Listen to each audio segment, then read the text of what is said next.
જામનગર જિલ્લાના ધ્રોલ તાલુકાના ઐતિહાસિક ભૂચર મોરી ખાતે સ્વતંત્રતા દિવસની ઉજવણી કરવામાં આવી હતી।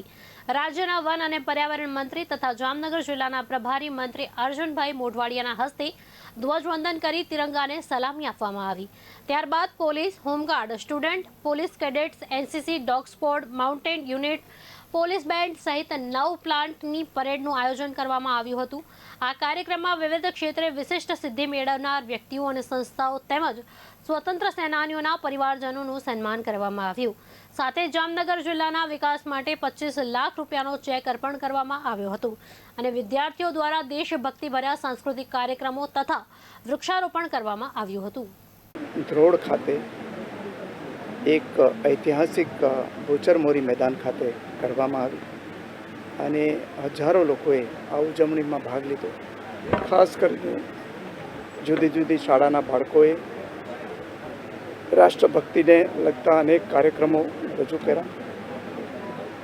પોલીસ અને બીજા વિભાગો દ્વારા પરેડનું પણ આયોજન કરવામાં આવ્યું અને આ પ્રસંગે જિલ્લા વહીવટીતંત્રએ ખૂબ ઉમદા વ્યવસ્થા કરી।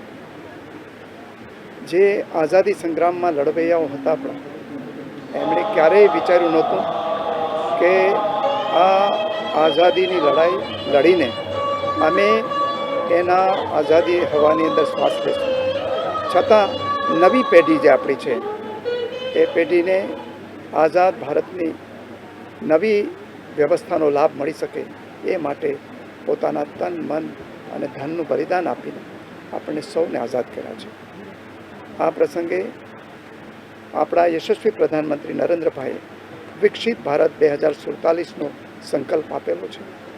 આપણી પેઢીએ એ માટે સખત મહેનત કરીને નવી પેઢી માટે એવું વિકસિત ભારત આપવાનું છે કે જે ભારત વિશ્વને લીડ કરતું હોય અને વિશ્વની અંદર એક આગવી મિસાલ ઊભી કરીને દરેક ઘર વિકસિત હોય, દરેક ગામ વિકસિત હોય, દરેક શહેર વિકસિત હોય।